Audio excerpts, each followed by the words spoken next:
Hey man, it's me, Kevin Smith. Are you listening to the right podcast? Because you're supposed to be listening to Three Guys in a Flick. Are you listening to that right now? Then you're in the right place. Enjoy. Ladies and gentlemen, please take your seats. The show is about to begin. I've no wish to fight you.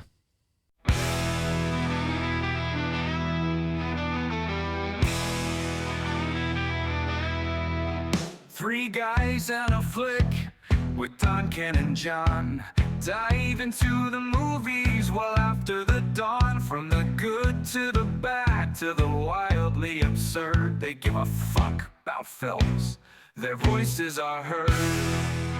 Welcome back. You are listening to Three Guys in a Flick. This is where we review the good, the bad, and the absurd. Tonight's episode, Far and Away. Beware spoilers. Coming to you from the Paradise Burlesque Club in Boston. Nice. My name is Don. And to my right, we have the comic book guy, John. Heidi ho.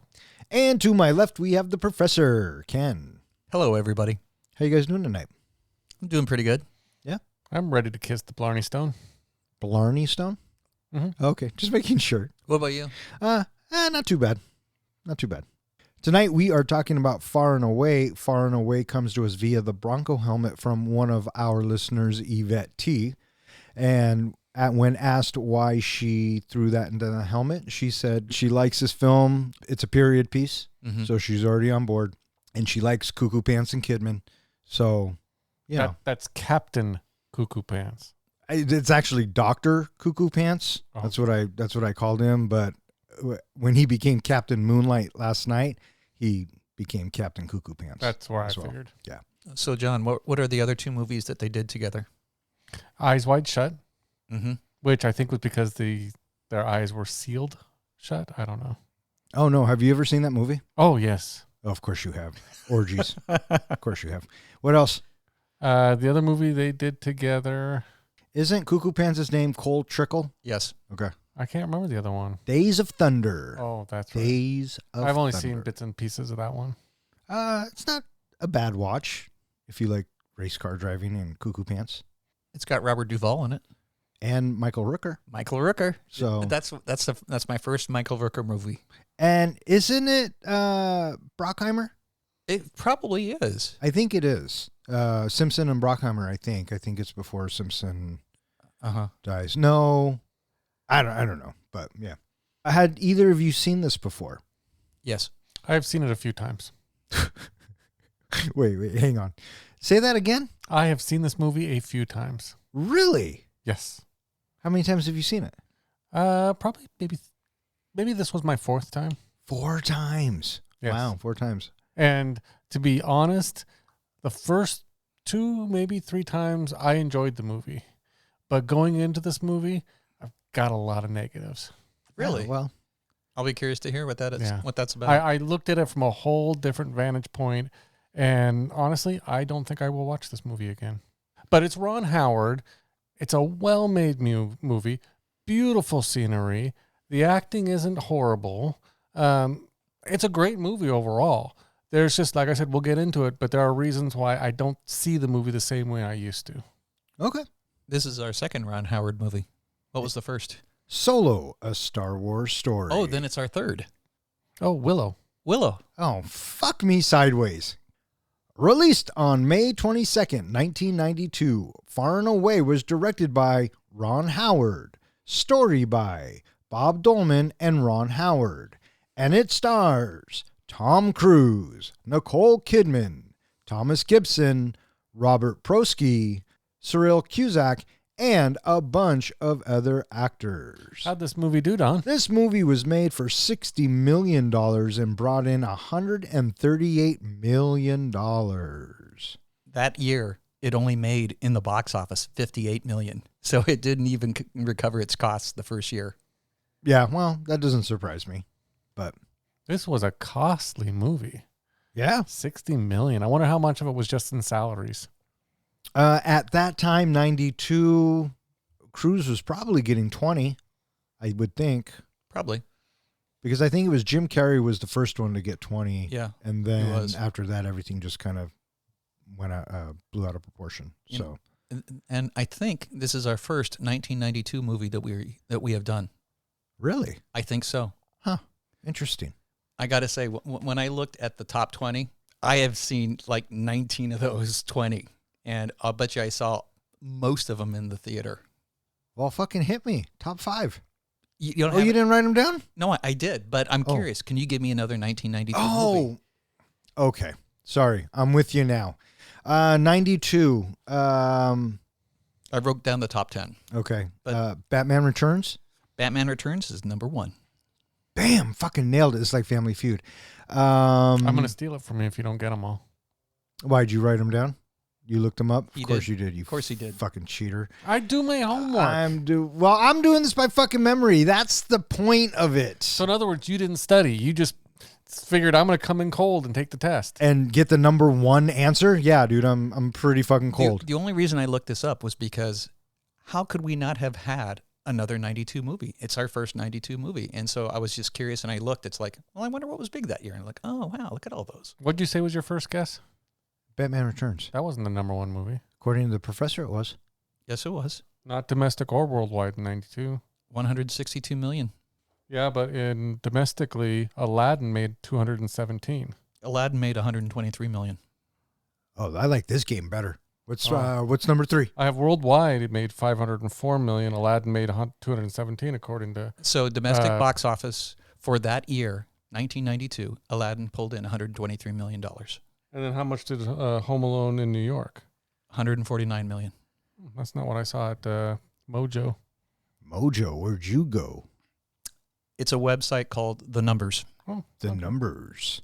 All right, well, there you go.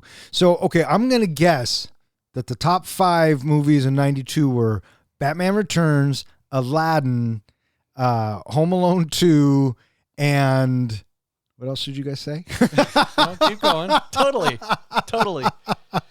So number 3 was Lethal Weapon 3. Number 4 was yes. Sister Act. 6 is Wayne's World, Basic Instinct, A League of Their Own, The Bodyguard, Hand That Rocks the Cradle. I saw all of those in the theater. So did I. I also had A Few Good Men on that list. Not in the top 10. Number 15. We were looking at different lists. I can't trust anything that comes out of your fuckers' mouths. I did also have that Far and Away, I think was number 29 on the list. Or did you look up what I ranked? Where did it fall on the list? Number 20. 20. Point for him. All right, so there's a 9 movie discrepancy. Interesting.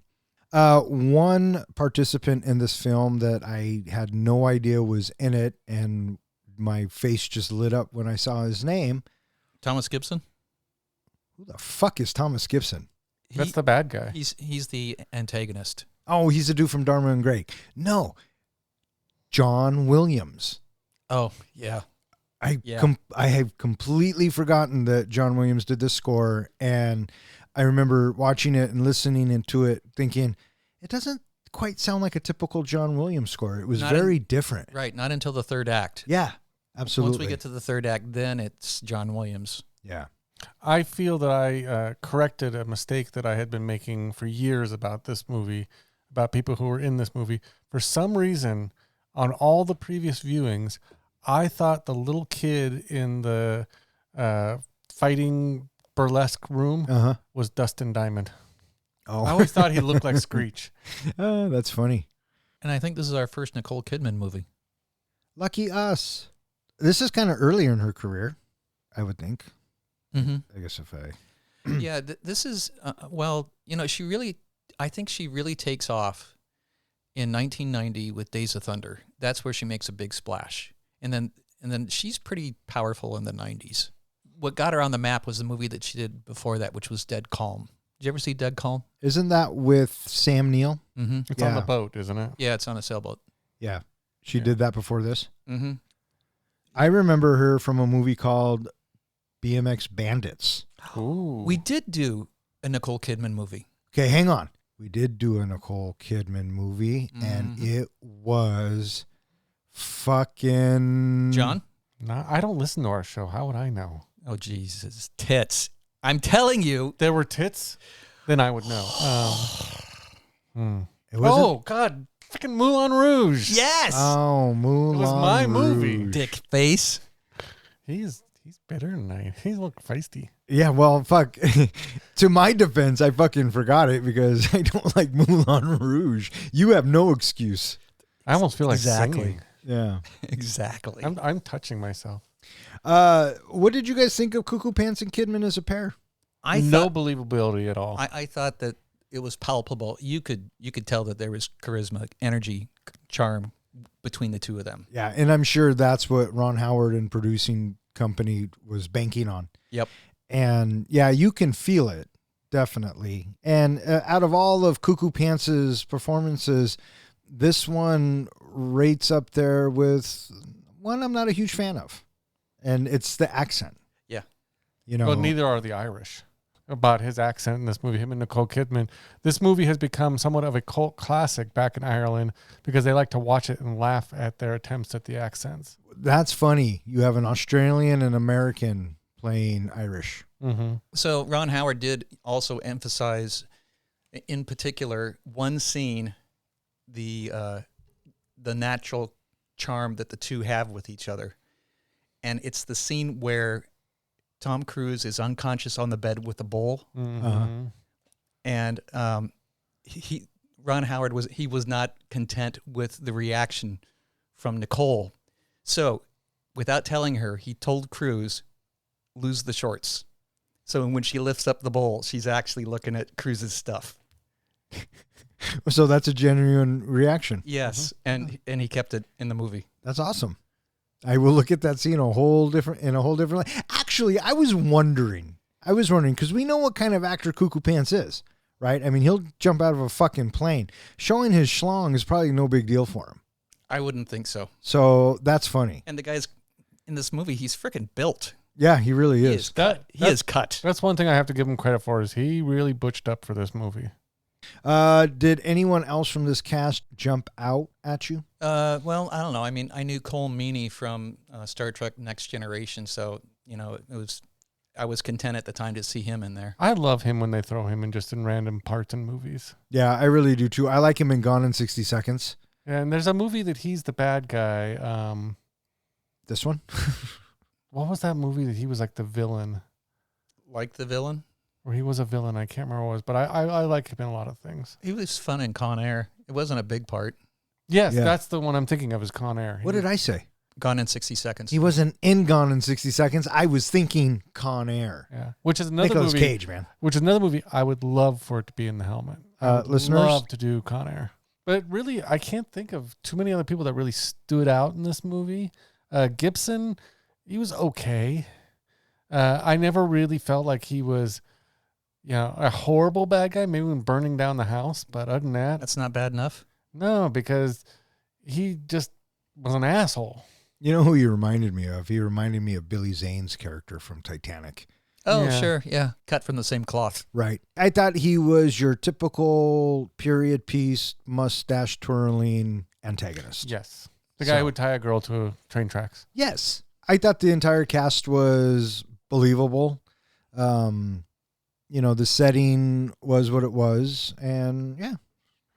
Hey, Donnie boy, are we ready to do a wee bit of trivia? Yikes. Oh, yeah, me boy. Let's trivia it on.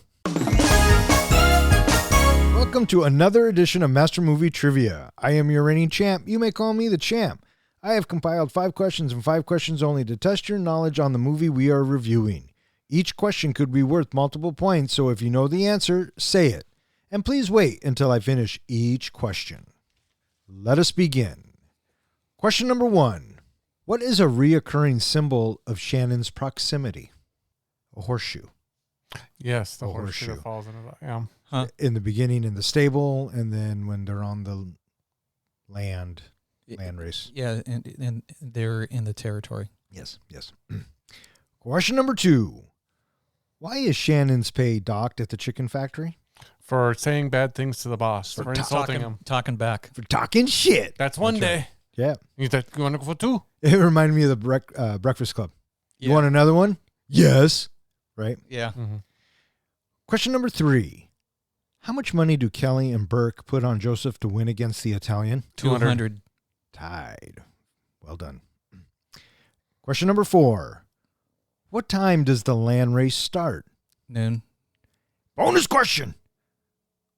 What color is Joseph's land flag? Green. A little bit ahead of you. And question number 5. What other movie has Brendan Gleeson and Tom Cruise been in? Brendan Gleeson was the cop hassling Joseph in the street toward the beginning of the film. Here's a hint. The 3 guys have reviewed it. Still don't know. Edge of Tomorrow. I was going to say Edge of Tomorrow. Bam! Pulls it out of the air. But you don't know who Brendan Gleeson is, do you? No idea. He's the general. When Tom Cruise goes in and they have to kidnap them, he's also in Braveheart.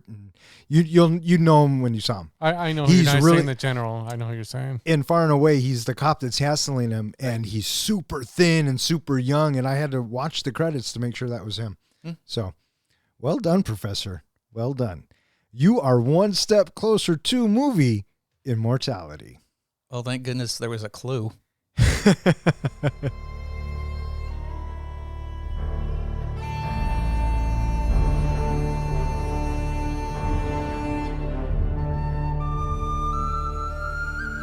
In Ireland in 1892, when tenant farmers worked the land they could never own and paid unfairly high rents to their wealthy landlords, Joseph Donnelly dreamed of owning his own land. After his father dies, their family home is burned down by their landlord, Daniel Christie's men, due to unpaid rent and facing eviction. Joseph travels to Daniel's home to kill him in revenge, but he only injures himself. Daniel's wife, Nora, and his daughter, Shannon, nurse Joseph back to health so he can be hanged for the attempted murder. Nora tries to mold Shannon into a refined lady, but Shannon often rebels. She reveals to Joseph that she aspires to go to America, where land is being given away for free. When Joseph tries to flee the Christie's home, he gets into a confrontation with Stephen Chase, the Christie's financial manager, who challenges Joseph to a duel. The next morning, Shannon runs away from home, convinces Joseph to come with her as her servant and protector, and saves him from the duel. So this movie opens up and we get A scroll. automatic reading. But what I liked about it was it read it for us. Yeah, what's the point? I don't know, kind of to set the tone and what we were about to see, I suppose. Yeah, but why is it read to us? Give us a taste of an Irish accent. I guess. Maybe not trusting the audience enough to want to read it.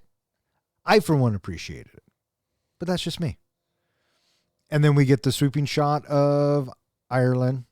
We're over the water, and eventually we come up onto the cliff, and now a village is revealed below us. Then we are down on the streets. And we're introduced to Donnelly Sr. and his buddy, and they're all in a pub, right? Mm-hmm. Just kind of hanging out. Which they sing. I don't know if you caught, but they're singing a song in the bar that later on Joseph is singing. Yeah. In another bar. Yeah. It kind of reminded me of the scene in Lord of the Rings when they all got to the prancing pony. Mm-hmm. But anyways. And then we are taken out to the countryside. And then we see Joseph. He's out on a farm. He's trying to get a donkey to do his bidding, but that's not working out worth a darn. Right. And then his burly brothers are making fun of him. Just typical brotherly love. Why don't you go fuck a goat and improve your love life? And then when we cut back to the tavern, one of the landlords is coming through in a horse and carriage, and people are tripping. They are angry. Pissed off because it's the whole...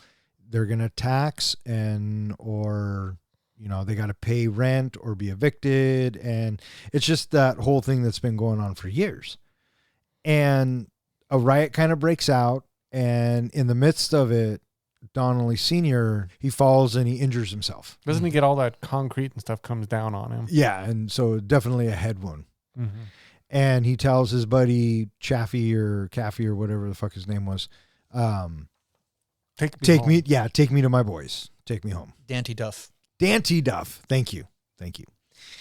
And so we cut back to the farm, and the boys are fighting, and Dante Duff comes, and he's bringing the dad on the cart.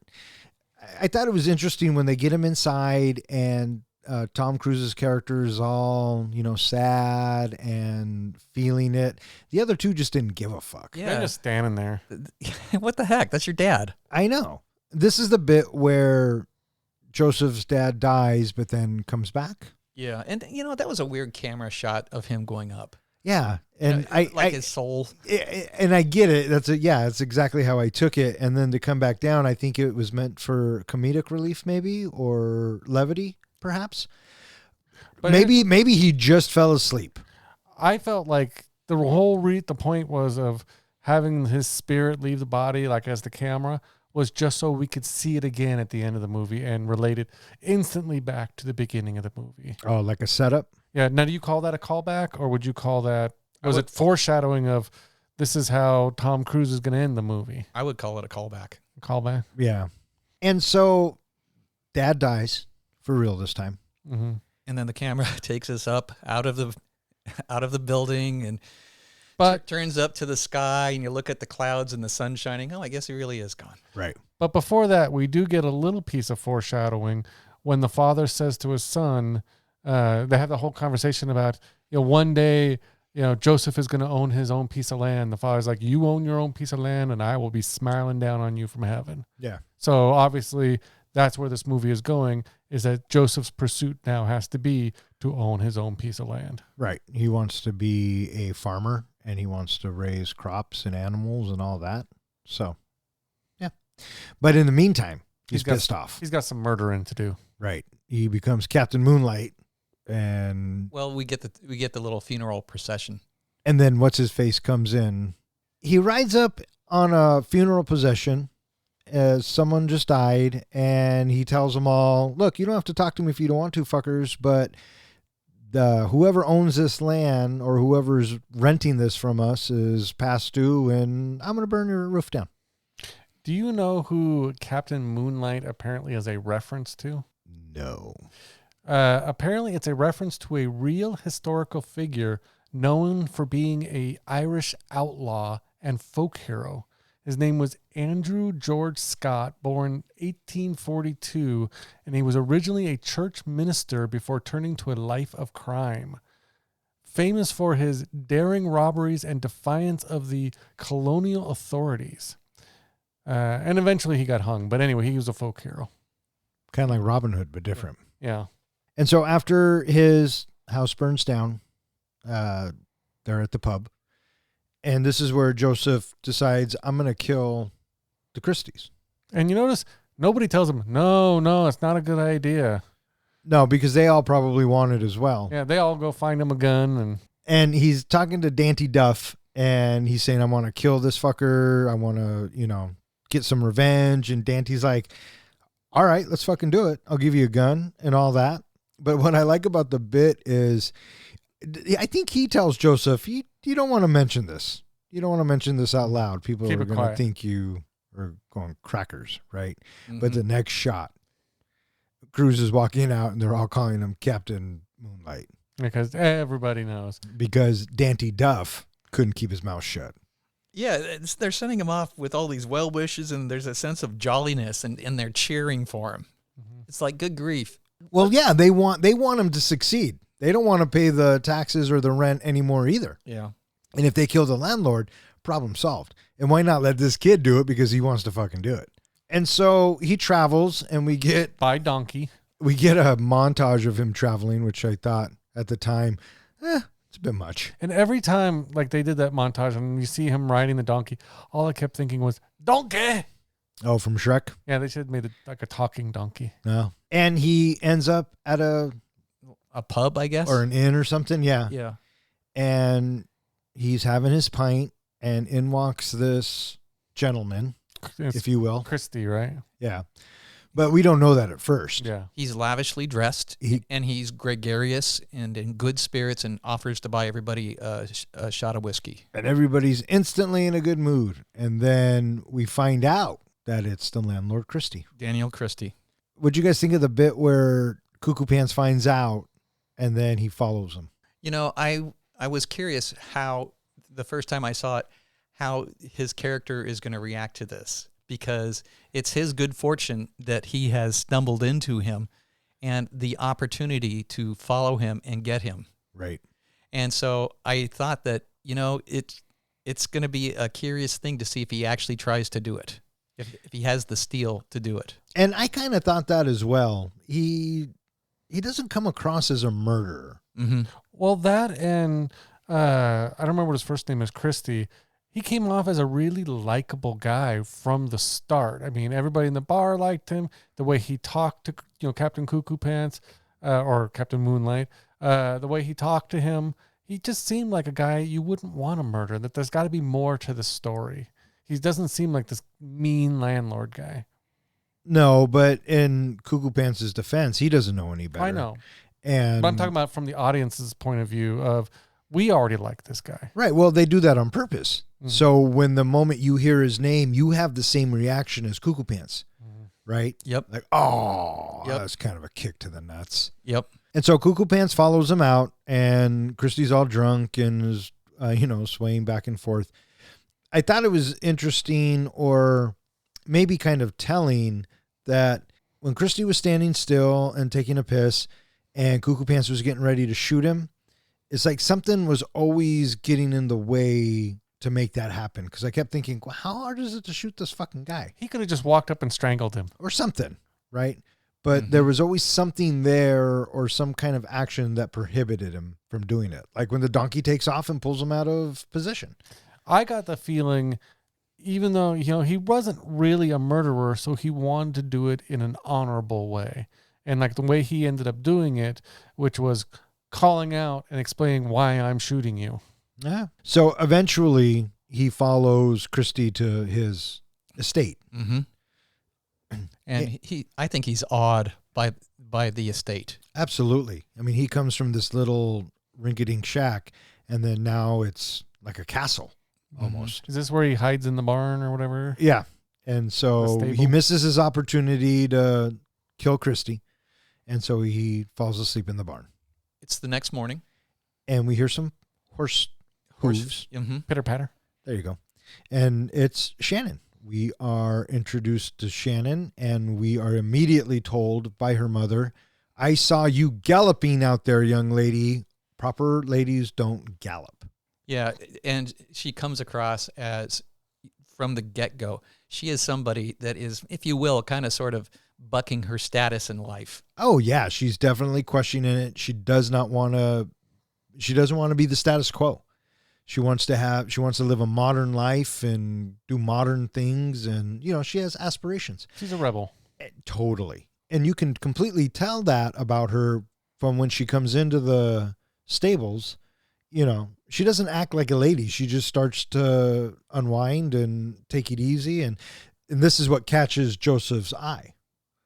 This scene reminded me of another movie with Antonio Banderas. Zorro. Yeah, exactly. That barn stable scene. Yeah, Zorro did it better. Yeah. Yeah. This whole introduction to Shannon reminded me of Kate Winslet's character as well in Titanic. Mhm. I saw a lot of parallels there. So James Cameron must have really liked Far and Away.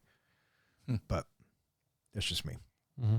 And so, of course, she does the whole fake out where she hears something, leaves, but then comes back with the pitchfork through the stable door or whatever it is. And this is where we get the first of the horseshoe. Mm-hmm. And so she incapacitates That's gotta Joseph. hurt. Oh, a pitchfork to the thigh? And all I keep thinking is they clean up horse poop with that, and it just got it stuck into him. Oh, I didn't even think about it that way. That's gonna get infected. Even if it was just hay, too. Yeah. That's fucked up. Well, clearly, because it hit him really quick and Cuckoo Pants is out. Yeah, he goes down, and she books it. Father!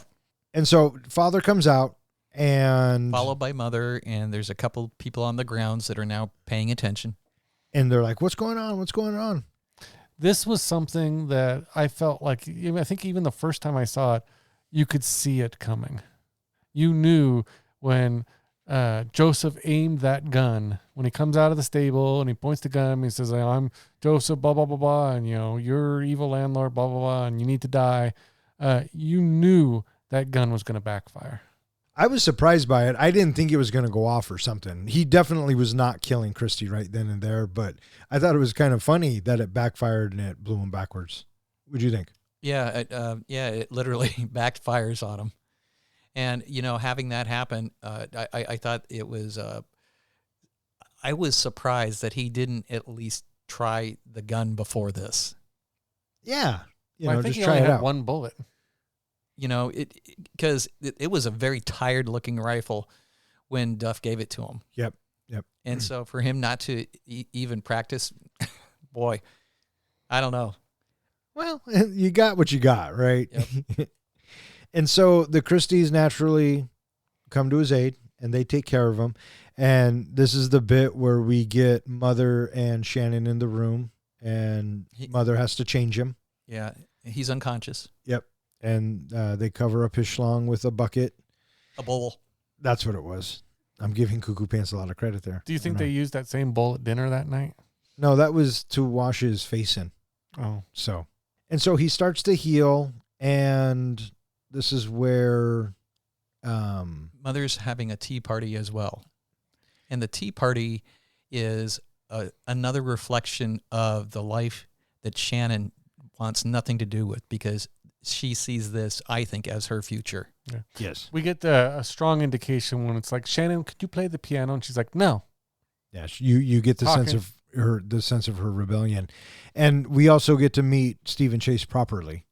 Her beau, I guess, or clearly he loves her, but she's like, kind of courting her. Yeah. You kind of almost get that it feels like an arranged marriage.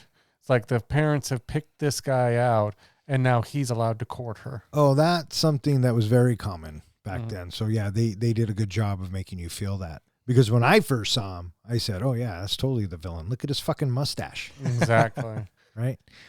So Shannon goes on and plays the piano, but she starts playing the classics, and then she goes into the modern music from America. Apparently, she started out playing the Moonlight Sonata, which was, they chose it because of the nickname for Tom Cruise character, Captain Moonlight. Oh, there you go. There you go. And it's during this time that it is revealed to us through Mother that he is responsible for all of Mr. Christie's business affairs. And so this is telling us, the audience, that Daniel has no idea how these tenants of his are being treated. Right. He even goes on to say later, you had every right to want to murder me because I didn't know any of this. Yeah, we're getting to that part. Mm-hmm. Yeah. Because as this tea party is going on, Joseph gets better, manages to get dressed. Yep. I like how he has to punch his way out of the room. Oh, yeah. And that goes to show us again, he's a fucking puncher, and he's about to prove it. Well, he's a scrapper. Yeah. Well, and, we saw that at first with the brothers, because with the brothers, where they were tumbling around on that hillside, it looked like that there were some serious fighting. Serious fighting. But it turns out, they're just messing around. Yeah. Yeah, Yeah, but so- it definitely toughens him up. Sure does. Yeah. And so Cuckoo Pants starts coming down the stairs, and he's noticed, and everyone starts freaking out. And this is where Chase and him have a confrontation. And immediately, after it's kind of subdued, it's duel, sunrise. Well, the whole thing is he knocks, was it Chase? He knocks him onto his ass and then spits on him.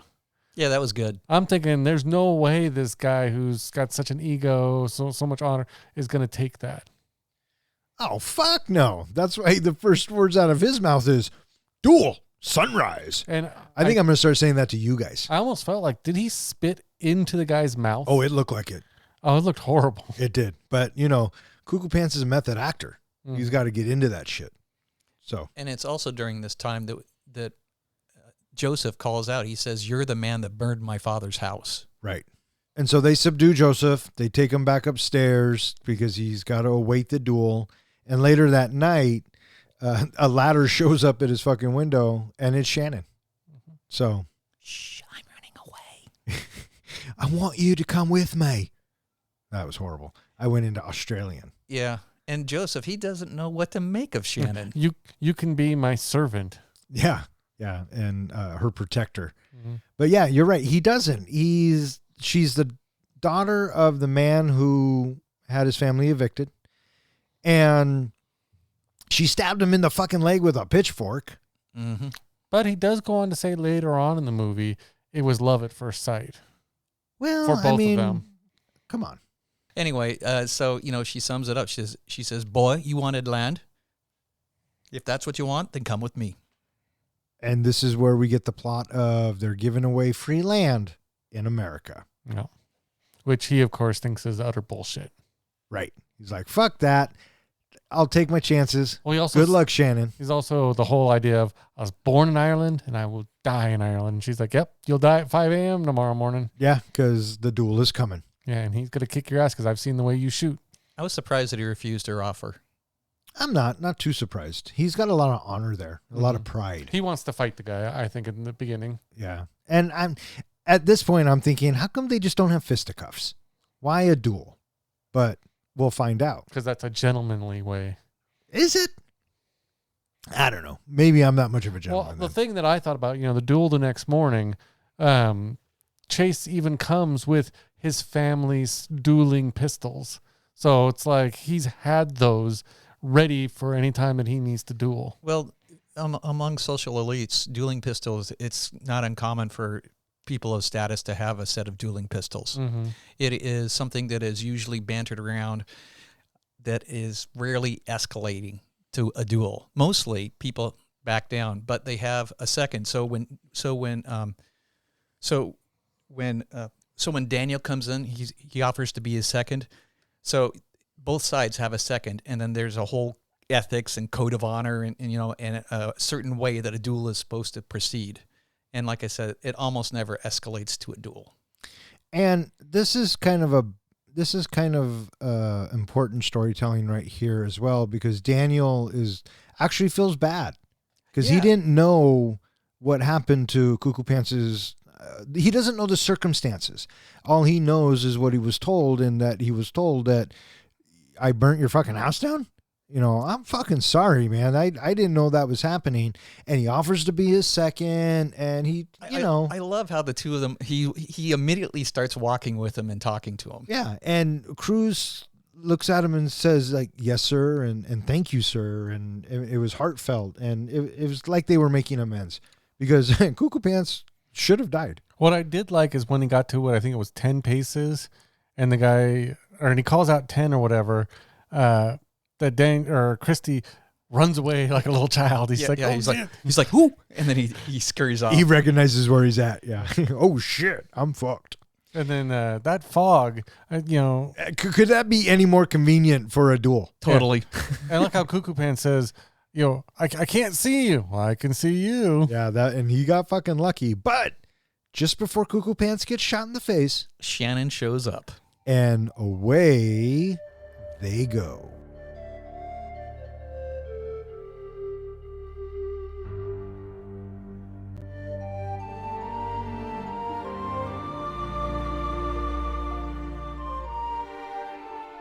On a ship bound for America, Shannon and Joseph meet Mr. McGuire, who confirms Shannon's story about land being given away for free in Oklahoma.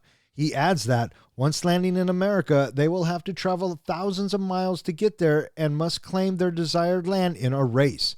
Shannon divulges that she has a collection of silver spoons that will cover the expenses needed to get to Oklahoma. Upon their arrival in Boston, McGuire is shot in the street and Shannon loses her spoons in the chaos. Mike Kelly, an Irish ward boss, finds jobs for Joseph and Shannon and gives them a room to rent. Joseph also becomes a regular in bare-knuckle boxing matches at Kelly's club to make extra cash. Over the following weeks, Joseph and Shannon struggle to earn money and adapt to their new living situation. Romantic tension flares between them, especially after Grace, a dancer at Kelly's club, shows interest in Joseph, making Shannon jealous. So they're on a boat. They're headed to America. They are disguised as, a well-to-do lady with her manservant. Mm-hmm. What'd you guys think of this bit? Oh, I enjoyed it because, it's clear that Joseph does not like this at all. Oh, it's eating at him. The irony of this scene is earlier on, we get the impression from Shannon that she doesn't like the way the mother dresses her. She didn't like having that top buttoned, and didn't like being told what to do. But here, she's doing the exact same thing to Joseph. She's dressed him up in a suit, making him wear a tie, and telling him what to do. Well, yes, that is true, but I don't think Shannon necessarily likes it. That they have to do it to uphold appearances. Oh, I thought she loved it. No, maybe. I Who got the knows? Like impression- breaking him down a little bit. Well, that and at that point in this storyline, just like Gibson, or whatever his name was, Mr. McGuire. Mr. McGuire, they see, there's tiers of people in Ireland. There's the top tier, and then there's this bottom tier are just people to be used and abused and thrown away. And she doesn't quite see him yet as having any worth beyond just helping her as her kind of servant at this point. So I kind of thought she didn't see any really real value in him. I would disagree. And except for what he could do for her. Well, I mean, that's value. Yeah. Are they falling in love yet? Probably not. Is she still mesmerized by the sight of his schlong? Probably. That's why she's keeping him around. Well, that's why he's a manservant. He can serve her. Well, yeah. So there's value. I thought Mr. McGuire was way too convenient.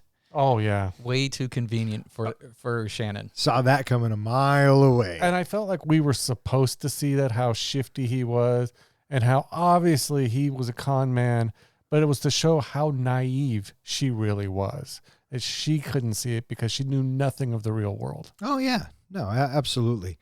And so they get to Boston. They meet up with Mr. McGuire again. And then Shannon and Joseph say their goodbyes and they part ways. And in the meantime, McGuire gets shot. And surprisingly, all the spoons come flying out of his jacket. My mother's spoons. And she just stands there and watches as everyone just grabs them. They gone. Yeah, And and- she robbed. But at least he was able to get her bag. Joseph ran and captured her bag. Yeah, because here comes Joseph to the rescue. Here I come to save the day. And so now it's on Joseph to kind of become the protector. Mm-hmm. Exactly. And so they go into, they go into Kelly's bar? It's like the burlesque club bar kind of thing. Right. Yeah. And this is where people fresh off the boat go into. Yeah, because we had been told by a little kid about where Irish people have to go to. By Screech. Yeah, that's right. That's right. Because Joseph's like, all right, fucker, where do I go again? And so they go in and it's something I think I really didn't catch the first time I saw this movie, but the way it works is his name Donnelly, or what is his name? Kelly.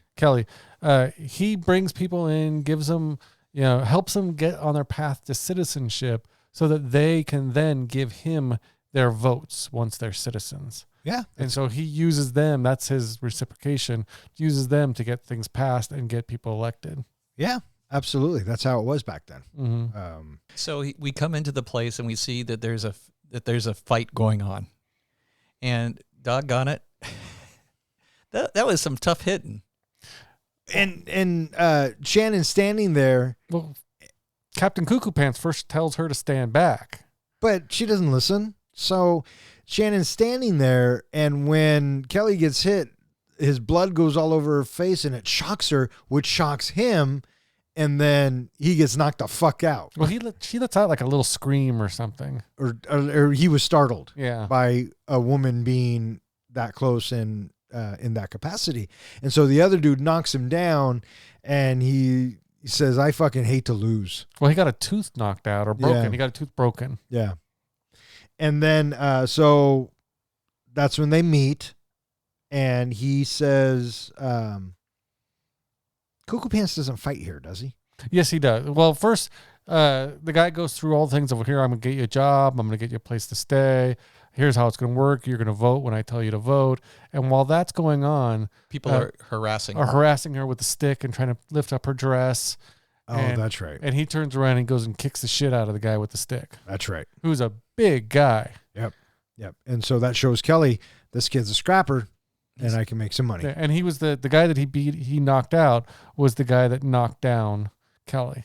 That's what I thought. That's why I thought it happened later. He says, but no, anybody it must not. who can beat up the guy who beat up me. Yep. Yeah. Yep. And so they get a room, or they're Just taking one up to room. their one room, and they're both like, no, this ain't going to work. And still, Shannon's like, I cannot have this. She still hasn't quite gotten broken down yet. And he's like, you just thank them for what they're giving us. That's right. And it's $1 a month or something like that. A week. And he's like, well, what's your relationship? She's my sister. And they're like, oh, my ass. Mm-hmm. Next, we cut back home, and we have Captain Moonlight burning down the Christie mansion. Mm-hmm. Now, I wondered if they were yelling the Captain Moonlight thing and were burning down the mansion because they've all figured that Joseph must have been killed. And now this is what sparked that riot? Or do you think it was just the buildup of the tension? Oh, no, I fully believe they think that Joseph got killed Mm-hmm. and they were coming to avenge him. Because they make it a point to show us Dante, right? Dante's part of that crowd. Mm-hmm. So that's how I took it. Yeah, But that they and thought the he was fact good. that they were chanting, Captain Moonlight. Yeah, well, but like you said, Captain Moonlight was a folk hero. Yeah. So it wasn't brought up just for cuckoo pants. And then we also get a reveal that she's been writing letters to Dad. And Yeah. so Dad knows where she is. I like how he sneaks the drink and she's like, are we going to pretend that I don't see it or I don't know what's going on? And he says, yeah, I like it better that way. And she's like, yeah, me too. And so, yeah, daughter's been writing Dad. He kept it from Mom. And just as they're about to get into the shit, their house gets burned down, and luckily Chase is there to save them. And of course, naturally saves her picture. And we're told that now the parents know that she is in Boston and she's been there for many months. So we know the passage of time, and their house just burned down. So what the fuck? Let's go to America. We knew that was coming. It's also convenient for us to know, or for them to know exactly where to go, because any other way you would have questioned, how would they know where she was? Well, they got a straight shot to her. And in the meantime, we find out that Shannon works at a chicken factory. With Like- Clint Howard. I love Clint Howard in this. Yeah, come on. Right. There he is. Nicole's at the chicken factory with Clint Howard, and I like the bit where she talks shit and she gets into it because she's feisty, and you can see Joseph a little ways from her looking at her going, fucking knock it off, shut up, right? But nah, she's like, why don't you go and just make it for Friday too? But I like how Joseph says to the guys right afterwards, see, she's got a sting. We get to see their little nighttime routine, if you will. And their little nighttime routine, we see that they're sneaking peeks of each other. And we can tell that things are starting to get a little amorous between the two. That they're reluctantly admitting to themselves that they do seem to have feelings for each other. Right. And so I think this is where it shows that things are turning a little bit towards they don't want to admit it, but they do like the other person. And so this is going to be a compelling point because this is what's going to keep them together. We're also getting throughout this whole time a quick kind of, I don't want to say a montage, but a view of Shannon is adapting. Her walls are coming down and she is becoming more towards Joseph's level. But you're right, this nighttime routine, they eventually get in bed and then they start talking and they're just kind of going back and forth. And she's like, am I beautiful? He's like, you're the most beautiful thing I've ever seen with my eyes and probably will ever see. She's like, okay, thanks. And then she goes to sleep. And he's, of course, He's all worked up. but he's got to go work off some tension.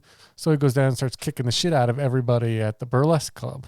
And he becomes a boxer. Yeah. I like the way they do it. They draw the line and you have to have your toe on the line while you're fighting. I forgot that was a thing. Mm-hmm. So I thought that was kind of clever. And he's fucking good, right? He can dodge. He's quick. He's a little fucking scrapper. Well, they kind of talk about it throughout the next few scenes over time in that he brought something new to this boxing that nobody did. The old boxers would just stand there and punch each other. And take it. He brought in dodging and spinning around and not getting hit. I call that common sense. And so, Should be. yeah, exactly. And so apparently that wasn't against the rules. And so that's why he was winning all these fights, is he just wasn't getting as beat up as they were. Right. So he's brought home at the end of the night by Grace. And turns out he made $4, which is some good money. I was thinking that's a month's rent. That's what they tell us. Yeah. That's a month's rent Yeah. that he got for fighting one night. Right. And with that, Grace is also curious about him, and she's asking Shannon about him. And I think that we, the audience, are starting to see that Shannon, I don't know if I want you dating him. She's a little jealous. I think so. She's a little jealous. Yeah, at this point too, we're wondering, is this girl smitten with him because he's cute and she likes him, or she's smitten with him because now she sees he can, he's gonna go places. I think she was smitten with him before because she notices him when they walk in. Next, we have a little fighting montage, and I will say that the fighting camera shots, there's some really pretty camera work here on some of these fighting sequences. There's one where it starts up high and then it swings down onto the floor. It looks really good, and I really appreciate the wide shots that we get. The fact that Cuckoo Pants is somebody that isn't necessarily a big guy, I think works in his favor to have, him against, beefier, burlier, taller opponents. I thought the exact same thing because Tom Cruise is infamously a short guy. And basically it made, everybody that he fought look so much bigger and tougher because he's such a short guy. Sure. Agreed. And we also are now seeing that Cuckoo Pants is kind of becoming a celebrity. Get some new duds. He likes his hats. And Shannon's a wee bit jealous. Well, it's almost like their roles are started to reverse. He's getting a little snobby. He's getting a little, absolutely. He needs to own 7 hats and a fine suit when he's supposed to be saving money for Oklahoma. And this was not the plan. Their plan was to get going, not to stick around and have him be this big shot. And he's talking to these people on the streets and everywhere he goes, real cocky. And then we see him meeting up with Kelly, and he is introduced to another business gentleman, and he wants him to fight an Irishman. And we have Joseph getting a little too high and mighty, and Kelly, pulling him back down to place. Yeah. And we're also shown that Bork, the other Irishman, has taken a kind of a liking to Shannon. Mm-hmm. And guess what? That's coming back too, guys.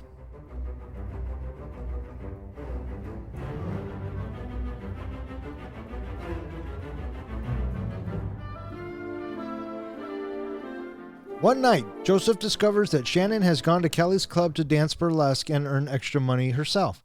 When he storms in to take her home, Kelly and the other Irishmen there beg him to fight an Italian contender, promising to split the $200 winnings with Joseph if he triumphs. This would be enough to get him and Shannon to Oklahoma, and hence, Joseph agrees. Joseph appears to be winning the fight until he noticed one of his backers groping Shannon. He pushes through the crowd to free her, but is pushed back into the ring where he is defeated by a sucker punch while distracted. As payback for the loss, Kelly and his men take all of the money the couple had been saving and throw Shannon and Joseph out onto the streets. Cold and starving, the pair stay in a seemingly abandoned house. They share a tender moment and a kiss before the owners of the house return and chase them away, shooting Shannon in the back. Joseph, knowing the Christies are looking for her in Boston, brings Shannon to where they are staying. Deciding Shannon will be better off cared by them, Joseph leaves despite his feelings for her, heading west to the Ozarks on his own and finding work laying train track. Months pass, and one day he sees a wagon train. Knowing it's headed for Oklahoma, Joseph abandons the railroad and joins the wagon train, arriving in time for the land run of 1893. When Shannon and Joseph argue, I was unclear at first why they were arguing, but eventually it's revealed that Shannon doesn't like him fighting. Right, and she's afraid he's going to get hurt, and she wants him to stop, and he's like, fuck, I ain't stopping, I'm the shit. And it's good money, good money. And she's like, all right, fucker, you know what? Anything you can do, I can do better. Well, he also really tries to show off his ego, his snobbiness by telling her, tell me you like my hat. And she's like, you're not wearing a hat. Well, tell me you like my hat anyway. You're not wearing a hat. And so she gets really pissed off that he's got this attitude. Yeah. And that's when he basically says, I'm making all this money. She's like, well, I can make the money just as easy. And so she goes out and she becomes a burlesque dancer. Mm-hmm. And he finds out because he comes home and he's looking for something. And it's the little kid that tells him. Yeah, but he's supposed to be at the fight. And the kid came to, come on, you're supposed to be fighting tonight. Right. And so he goes over there and he's trying to get Shannon off the stage going, what the fuck are you doing? Don't do this. I can fight, but you can't do that.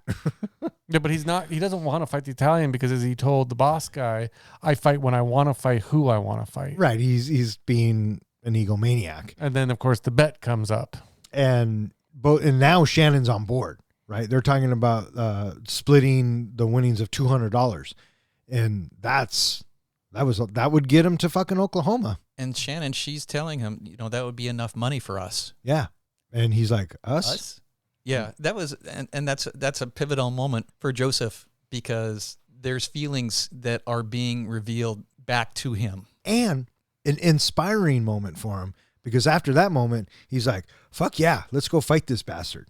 And so we get the Italian introduced, Joseph's introduced, and the fight begins. And Joseph seems to be holding his own a little bit, taking a couple hits, but, ducking and weaving. And I don't know if it's just the guy's stupid ego or whatever, but you've got, $400 on the line? And he decides now I'm going to start fucking around with this guy's sister while he's in the boxing match. Oh, you're talking about the dude? The dude on, the boss guy. Oh, fuck him, dude. He's the one that fucked up. Well, yeah, but he thought he could get away with it. Yeah, he just thinks it's his sister. And, he did what any guy in power in that time would do. So Cruz goes over there and they all push him back into the ring and then he just gets fucking sucker punched and he's out for the count. I figured he got like a rib broke right there. Yeah, and we all knew it was coming. And I felt like it was a whole Lionheart. Oh my God, I thought the same fucking thing. Listeners, Lionheart, Jean-Claude Van Damme. Yep. Yeah, so he fucking loses. And now Kelly is pissed because they just lost all this fucking money. So Joseph wakes up and he is outside and he's face down in the dirt or whatever it is. But he starts to hear people looking. They're looking for this girl. And then he spots Chase. He's like, oh, shit. They know he's in town. And the officer shows him the picture of Shannon. And Chase is standing right behind him. Yep. And I remember thinking, who dressed him and threw him out? That's what I was thinking, too. Why is he wearing a shirt again? Yeah, why they get him dressed? They're so nice, those Irish. And so now Cuckoo Pants knows that the Christies are in town. They're looking for Shannon. And we hear several times, number 6, Jefferson Street. Right.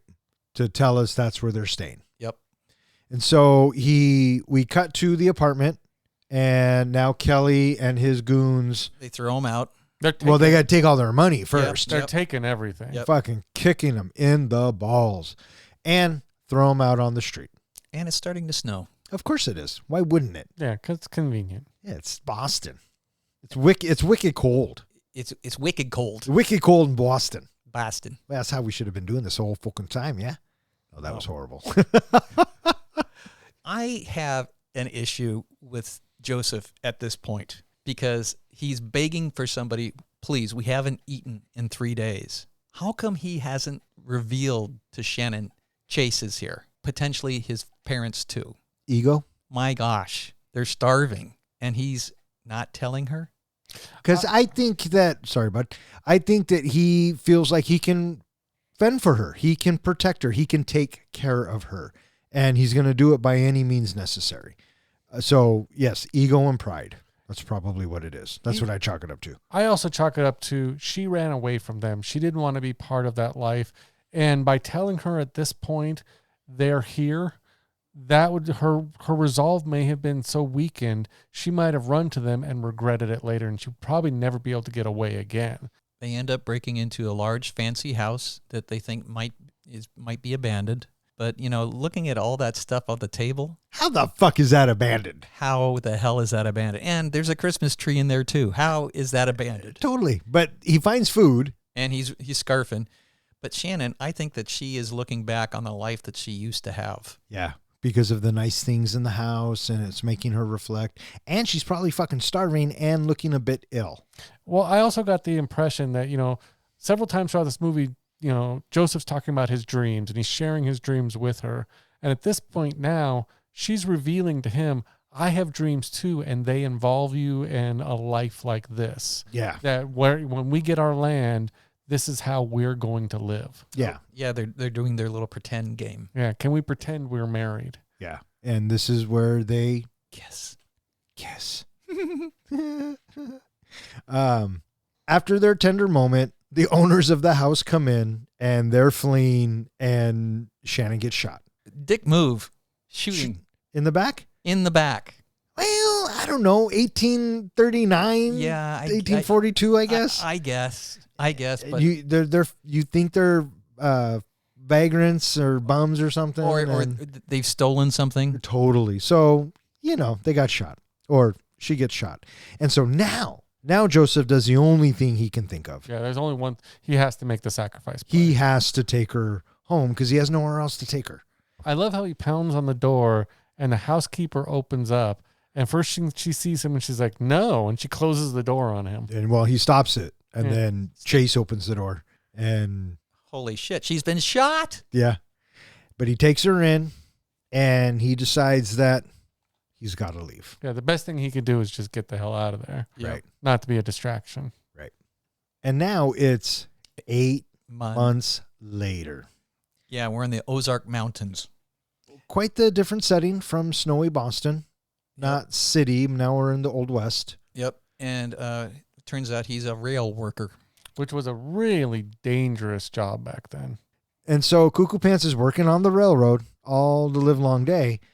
And He hears somebody talking about the land. No, that's not for me. I don't want that. right. And I think the reason why he doesn't want that is because He doesn't have Shannon. doesn't have Shannon. Yeah. And he's still dreaming about her. Yes. Yes, he is. That kiss that they shared. The magical kiss. Right before she was shot. But then he has the other dream, which is about his father. And his father reminds him of That's right. what his original priorities were. Get that fucking land, boy. Yeah. Get that fucking land. And so one day he's laying in the bunk or on the job. I don't know what it is, but they notice. The train has stopped for water. Yes, that's what it was. Thank you.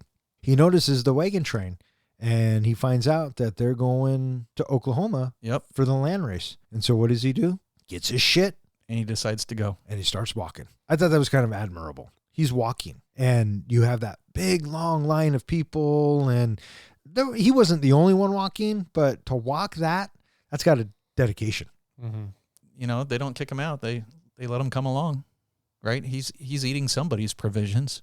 He's probably helping them forage and probably helping them with little things here and there. Well, I'm sure he's getting paid for the railroad, so he's probably got a little bit of money because ultimately he buys 2 horses, Yeah. and those can't be fucking cheap, Yeah. right?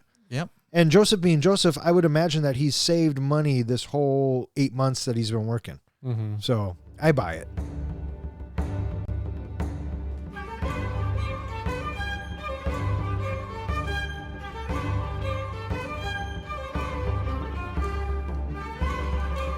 Joseph finds Shannon, Stephen, and the Christies already in Oklahoma. Stephen, having seen Joseph talking to Shannon, threatens to kill him if he goes near her again.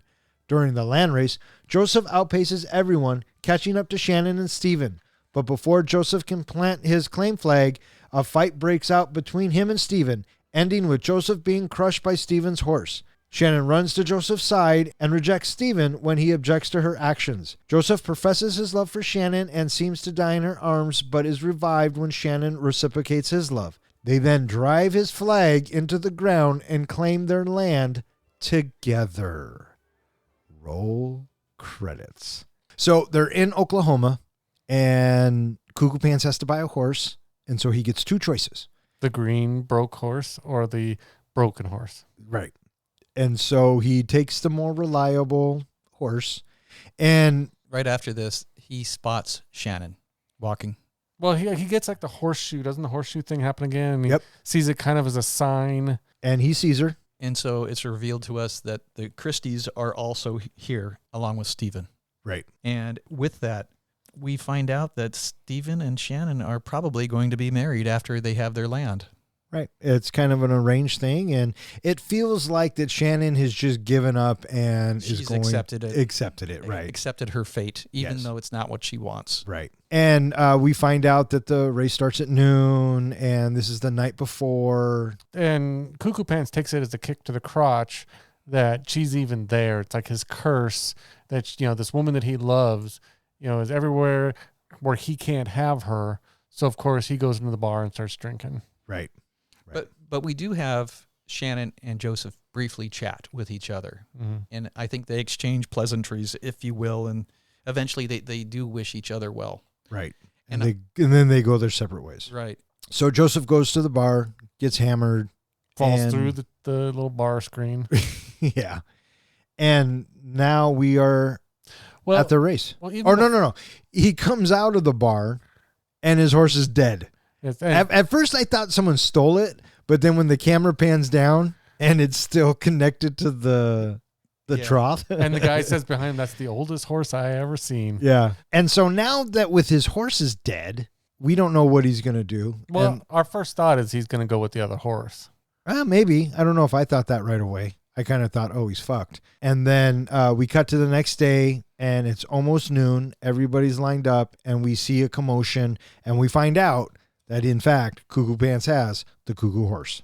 And we're also given a specific date, September 16th, 1893. And so this is something that apparently is, when I see that date like that, it's like, okay, I guess this is based on the actual event. There was actually 5 different land runs that took place in Oklahoma. There was one in 1889, 1891, 1892, 1893, which is the year of this movie, and 1895. This one just so happened to be called the Cherokee Strip Land Run, and it was in northern Oklahoma. It was the largest of all the runs. It involved 6 million acres and 100,000 participants. Wow. So I thought that was just a crazy number. And the fact that these people have to race for it, and you see some of them are on these wagon train things that are not going to be able to make it on this rough land. The guy on the bicycle, they're going to compete with these people on horses. Yeah, well, they thought it was a good idea at the time. Yeah. So I don't know what to tell you. But the race, right before the race starts, one guy goes early. Shoot that man. Death? Death is the penalty for jumping the gun? Yeah, Well, what's up with that? That's a bit harsh. Have you ever heard of, it's an Oklahoma term, the Sooners and the Boomer, or the Boomers and the Sooners? Well, I know of the Oklahoma Sooners. Yes, that actually derives from the people who actually participated in the race and started at the starting line were known as boomers. The people who cheated and snuck ahead and tried to plot out their land like her parents did, like Shannon's parents did, they were called the Sooners. I kept thinking with Shannon's parents, those cheeky fuckers. Yeah, cheaters. So the race is on, and I got to say, it's some pretty majestic camera work here showing the start, and I was impressed looking at all the different camera shots that we got, watching Joseph's horse just cruise by everybody else. Well, he did. They said it, a green broke horse was probably one of the fastest horses. I'd like to point out one other thing at the start. It's maybe 2 seconds where we get a shot of, it was at least one Native American. It might have been a couple of Native Americans together watching the start. And I'm thinking, man, that's a kick to your balls right there. That's what I was thinking as well. Man, because doggone it, that's exactly what, these people go through is somebody comes and takes your land and gives it away for free. Right. For free, and you can't even get it yourself. And you can't even race for it. That's right. That's fucked up. Hey, America, man. It's the fucking country that was built. Did you know that for that one scene, that race scene, there were 800 extras, 400 horses, and 200 wagons? I believe it because this is right on the dawn of CGI. So all of this was practical. Yeah. And I kept feeling bad for the horses that would fall because they're real horses. Yeah. Fuckers.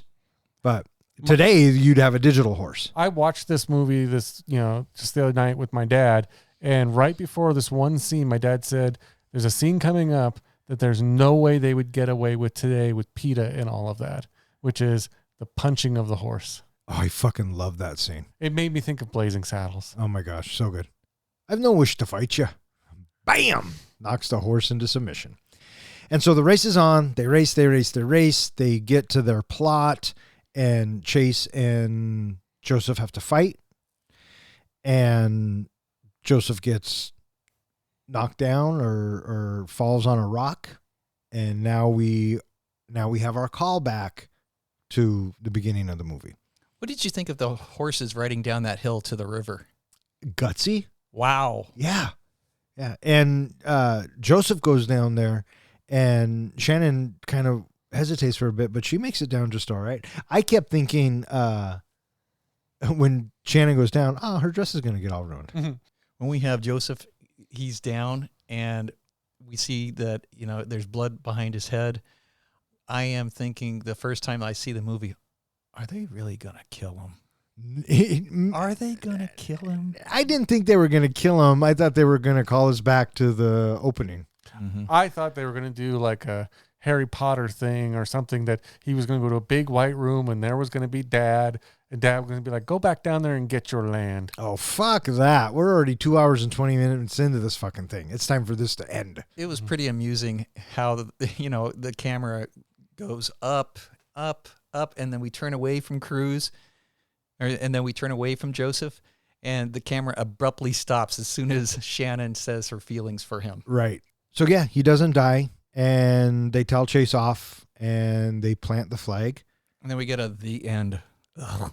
Kind of abrupt after that big, long 2 hour and 20 minute buildup, the end. So naturally, I just assume that they all live happily ever after. Yeah. Yep. So, and that's Ron Howard, right? I mean, he's going to give us a happy ending. Yeah. You know what I was thinking about with Stephen and Joseph being in this territory? They're going to be neighbors. Maybe if Steven decides to stay around. I mean, Oklahoma's pretty big. And back then, I mean, we even saw it when people were riding by. People were shooting other people right there. So Who's to say that Steven didn't go shoot mom and dad and take their waterfront property? I assume he went right back to Ireland. Oh, I don't. He seemed American to me. No. He didn't seem Irish at all. I figured he'd want to have nothing to do with them. He wasn't interested in any property there. Otherwise, he would have taken the property. I figured he was just going to be on the next boat out. Yeah, who knows? We'll never know. Never. It's one of those unanswerable questions. Thank God. Maybe the wheel will reveal. Oh, alternate endings. And that was Far and Away. So I mentioned earlier that when I first saw this movie, I had no problems with it. But then I did some research into kind of the history and the background of, the Oklahoma land race and all of that. And it brought up some issues for me that I'm bringing into this movie. So anybody who's familiar with the Oklahoma land race knows, and Professor and Don, you guys talked about this a little bit earlier, that land that people were racing for was basically taken from the Native Americans. Some of it was bought. Some of them, they were forcibly off. Some of them was, some of that land was taken via treaties, but every single time it was the Native Americans who got screwed or forced to give up that land. And they were made promises of they would get land of their own, where really they got the scraps that was left. And they were so spread out, it pretty much destroyed the Native American community. They were never the same after that. They didn't have the whole nation that they used to have. And so for me, just knowing that, and if you think about the whole story of this movie, Joseph, the Irish people felt like this land that they were living on and that they were working and that they had built up was their land. And here comes the landlords who are saying, pay us more or get the fuck out. And he's basically, his family is chased off his own land, just like these Native Americans were chased off of their own lands. But now we have Joseph fulfilling his dream of owning his own land at the expense of these Native Americans who were chased off their land. And I feel like in this kind of storyline, if if that was brought to his attention at some point in this movie, he wouldn't have taken that land, because he would have felt just like he did when he himself watched his own house be burnt down. You know, the fact of that it was a very negative thing of these people running and taking, and as you mentioned, Professor, it was a stage, and there were several Native Americans on the stage just sitting there watching as these people are just having a race to take their land. And to me, just knowing that, and knowing that there's such a negative stigma to this movie, makes it hard for me to root for Joseph and root for Shannon at the end of the movie to get their land, knowing that it's kind of a tainted land. And the reason why I bring that up, especially before we get into reviews, is back when we did The Greatest Showman, Dawn, you gave it a lower rating specifically because there was a negative, stigmata towards P.T. Barnum and who he was in real life. In the fact that this movie portrayed him to be such a great guy and was a great thing and everything happened. But in real life, there were some stories of him not being such a great guy. My question to you is, knowing that this land race and Joseph getting his own piece of land was based off of some really negative, nasty things. I mean, there were thousands of Native Americans killed just being marched out of that territory. Getting out of just the Oklahoma territory. There was a thing called Trail of Tears where they had to be marched out, and a lot of them died. Horrible starvation, horrible deaths, and just to free up that land for them people to run in and take. Does that not affect how you kind of view this movie at all? Nope. Okay. It's American history, man. We're assholes. Always have been. Yeah. Nothing is going to change that. So it doesn't affect it for me, because the circumstances was, yes, the Native Americans got chased off their land, and it was tragic, and that is a very, very tragic part of our history. On the flip side of that coin, the people running that race, they had no idea.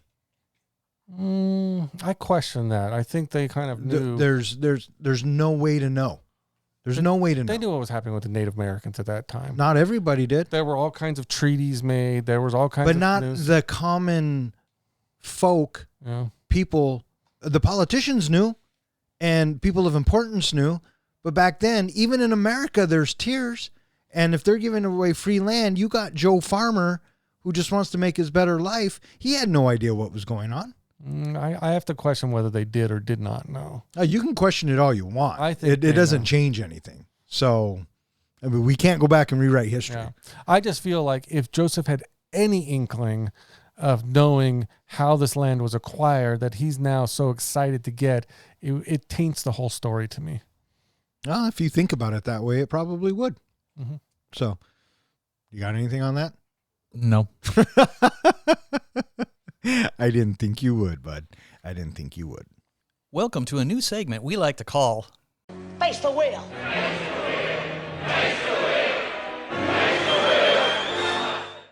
The premise is simple. I will spin the wheel in whatever category comes up. John and Don will apply it to the movie that we are reviewing. Once they have presented their idea to me, I will decide the winner of this week's wheel.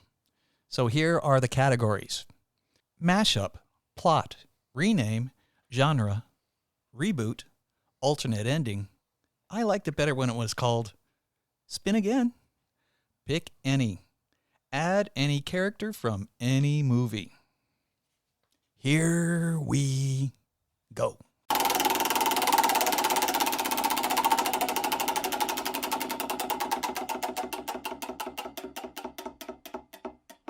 Genre. You got one? Yeah, I think so. All right. Musical? No. Oh, okay. I'm intrigued. Fire away, bud. I would turn it into a slapstick comedy. That's kind of where I was going to, but please continue. And I would make it very, almost like a new version of Blazing Saddles, in that Joseph is kind of a klutz, even though he is the boxer, but he's tripping, he's hitting other people, he's bumping and knocking everything over.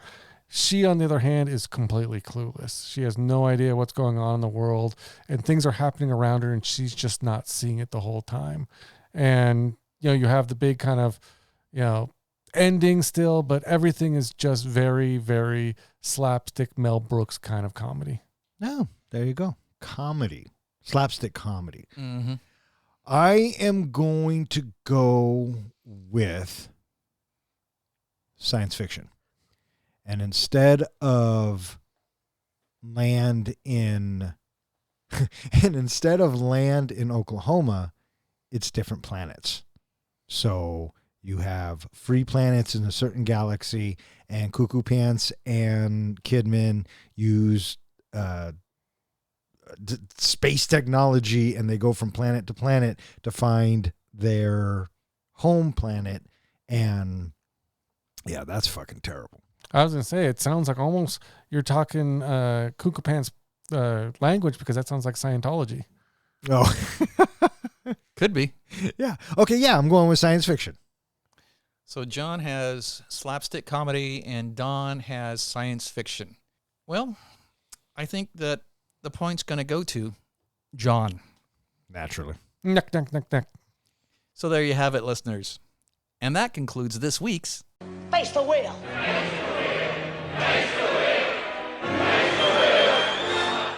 All right, what do you guys think? You guys ready to rate this flick? I'm ready to rate this flick. John, are you ready to rate this flick? I'd rather go diddling me own fiddle than review this here flick. But since I got nowhere else to be, let's do this thing. Professor, how do we do our ratings? We do our ratings on a scale of 1 to 5 fucks. 5 fucks is a movie that we think is cinematic gold. A 1 fuck movie is a movie that you watch it once and you're like, I'm never watching this again. And what's a 0? A 0 is when you get done watching the movie and you turn to your buddy and you say, oh, for shit's sake, what the hell? Why would you make me watch? I want 2 hours and 20 minutes of my life back. Or in other words, we just don't give a fuck. All right, my pick, I'll go first. You go first. Thank you. Far and Away is a classic epic of what one would perceive as the American dream. I think that Ron Howard does a very sound job in telling us the story. It's coherent from beginning, middle, and end. Cuckoo Pants and Kidman take some getting used to, but eventually their charisma kind of takes over. And on the whole, Far and Away is not a horrible movie. It's a bit long. It does have John Williams. And, you know, at the end of the story, love conquers all. And I think it ending like that and kind of ending on a happy note, okay. Am I going to go back and watch it anytime soon? Probably not. But as far as a film, I think it's sound. It was executed properly. With all that being said, I'm giving Far and Away 3 solid fucks. All right, John, what do you think? You want to go or you want me to go? It's your call, sir. Fine, I'll go. Okay. Far and Away is a movie that I haven't seen in several years, and I forgot probably at least half of the story points. And I thought that the movie felt a little long. 2 hours, 20 minutes is definitely long. I think that having it turn into a Western at the end, and I think this is probably Cruise's only Western that he's ever done. But it doesn't really turn into a Western until the third act. And I think that's why I find the movie most satisfying is in the third act. But throughout the movie, we have some very nice camera work that's done by Ron Howard. The chemistry between Cruise and Kidman is it's endearing, and clearly, they have a good work. They have a good work process in this movie that I think that they come across well. The characters, I think, were fun to watch, especially because they were at odds with each other through so much of the movie. I think that made it, I enjoyed that at the end of the movie. It has a bigger payoff because of that. The antagonist of the movie, Thomas Gibson, I thought that he was a good antagonist. And whenever he was around, he just felt like that, why are you here? So I thought that was good as well. The music in the movie done by John Williams showcases very, very well in the third act. And the land grab that they have at the end, it feels so epic. And how can it not? Because you have all of those extras, in the horses and the wagons, and it is majestic to see the camera work that goes with the run. And that run, it has so many moving pieces in it. It is very interesting to watch. I think that this movie probably comes across a little bit better than what I remembered it to be, because I remember seeing it the last couple times that I saw it, and I was like, yeah, all right. But I think that I enjoyed it more this time around because I knew that this is when Tom Cruise and Nicole Kidman, they'd only been together for a couple of years, and I think that Ron Howard knows how to put a solid movie together, and he worked on the chemistry of that. And so I'm glad that they chose to do this for these characters, that we were able to see them in this way. It worked for me. I think that this movie is a good watch, but it's not necessarily a great watch. And part of it has to do with because it takes so long to tell the story. My gosh, they spent a lot of time in Boston. And having this movie being that long, I don't know how soon I'll watch it again, but I do enjoy the movie. And so with that, I'm giving it 3.5 fucks. 3.5 fucks from the professor. Would you like me to go next? Sure, Negative Nancy. Before I do, what score am I going to give it, Don? Well, after searching my soul and knowing how you grade, I'm going to go out on a limb, and I'm going to say 2.25 fucks. 2.25. Final answer? 2.25 final answer. Okay. I'm going to go ahead and start with what I saw as the positives of Far and Away. The location, both in the United States, and I assume they filmed in Ireland. Beautiful locations, beautiful settings, and the way that they made the locations part of the movie and everything really worked for me. The story, very driving, very compelling. You wanted to root for your heroes in this movie. You wanted to root, at first you didn't want to like Shannon, but she grew on you. You wanted to root for Captain Cuckoo Pants to actually succeed and get his land. It really drew you into those characters. I thought Ron Howard's directing was fantastic. He was able to bring the story to life with a perfect balance of action, emotion, and historical context, making the film both entertaining and thought-provoking. I would have never done all this research that I did on the actual history if Ron Howard hadn't pulled me into the movie, hadn't gotten me interested in the background, the actual story behind the story. Tom Cruise and Nicole Kidman, while their chemistry was great, their acting I also thought was really good. I mean, I believe some of it.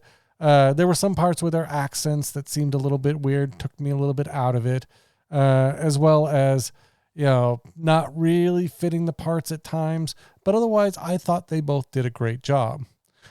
As for the negatives I see in this movie, well, I've already covered a lot of that.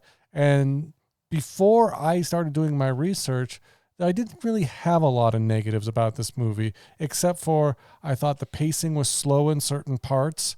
I thought the fact that the movie just seemed awfully long to me. There are, even from like the first time I saw it, there were points where I kept wondering, is this movie going to ever end? So that tells me right there, it went on a little too long for me. When I started doing my research, like I said, it changed my opinion about the movie from really thinking it was a well-made movie to thinking there was more story to tell. And again, the negatives of that are going to impact whether or not I ever watch this movie again, in that I have troubles disassociating myself from watching, being happy for, Joseph getting his land in the end, and also being, concerned and sad of what the cost originally was for it. So taking that all in, I'm not going to penalize the movie as much for my personal negative feelings, because other people, like you were saying, Dawn, don't feel the same way. And again, for a lot of our reviews is for the listeners to decide if they're going to watch this movie or if this is a movie we could recommend to them. And this is a movie I can recommend to people for the hopes of, one, they'll enjoy the movie, and two, it might inspire them to do a little history, do a little research, and just learn, some of the history of our own United States. So for those reasons, I am giving Far and Away 2.75 fucks. 2.75 fucks from the comic book guy. With 2.75 fucks from the comic book guy, 3.5 fucks from the professor, and 3 fucks from myself, that gives Far and Away an average of 3.1 fucks, which ties it in the 23rd spot with Catch Me If You Can. It is slightly better than Flash Gordon, The Untouchables, The Wolf of Wall Street, Love Actually, and The Running Man. And it is slightly worse than Bloodsport, Starship Troopers, The Last Samurai, Red Dawn, Galaxy Quest, and Ratatouille. So there you have it. All right, that is going to wrap it up for this episode of Three Guys in a Flick. If you would like to know which movie we're going to be reviewing next, please check out our website. Speaking of which, hey, John, where can they find us? You can find us at our website, threeguysinaflick.com, where we post our show notes, all of our podcasts, as well as anything else we feel like throwing in the site. And there's a web form there that you can submit a movie you would like us to review next. You can find us at all of social media and anywhere that hosts podcasts. And if you happen to be listening to us right now, which I assume you are, go ahead and leave us a comment, a like, give us a rating. We would love to hear from you. All right. I just want to thank Yvette for throwing this into the Bronco helmet. We had a lot of fun watching it and reviewing it. We hope you have fun listening to it. I also want to thank anyone else who listens and who has suggested a movie. If you keep listening, we'll keep recording. For Three Guys in a Flick, I'm Don. I'm John. And I'm Ken. Thanks for listening. 3 guys with some mics, yeah, dive into the flicks. We're here for the real talk, no time for the tricks. Don as the captain, steering us right. Kid drops now is shedding light. John with the comics, bringing the hype. From the good, the bad, to the absurd, we break it down, make sure you heard. Passion for the screen, we ride or die about movies. You know we always give a fuck, no lie. I have no wish to fight you. I have no wish to fight you. You want to give it a shot? No. Are you sure?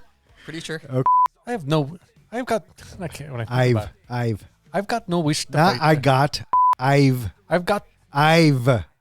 Man, I can't wait to tell you what next week's movie is. Another Ron Howard movie? Don't I'm just do saying, that. I'm just saying I can't. All right. So when was this movie released, Don? Well, I was about to fucking you son bitch. I'm just trying to get you to move a little. Thanks, buddy. Daffy Duff. Dante Duff. Dante Duff. Dan or Dante Duff. Dante Duff. I'm gonna say Daffy Duck all night.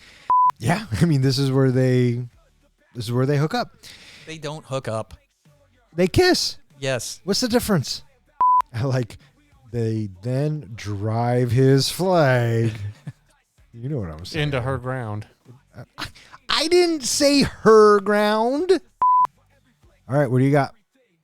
Why do I gotta go first? Why didn't he go first? We went through this last week or 2 weeks ago. He says, I don't ever... I don't have anything. And he says, why did I have to go first? This was your idea. This whole thing was your idea. That's why you go first. So what do you got? One I just came up with. Fucking go away. I have that. Shut up. Fuck, Do you really? Fuck and go away. I have fuck in LA Fucking LA. Okay. and fart in my face. Huh. Interesting. Not really part of the rhyming scheme or name, but you know, Fuck and go away was my favorite. I think that's the winner. Fucking go away. All right. May all of your days and nights be filled with happiness. All right. Fuck off. Good night. Catch the vibe as 3 guys in a flick, keep the passion alive. Fuck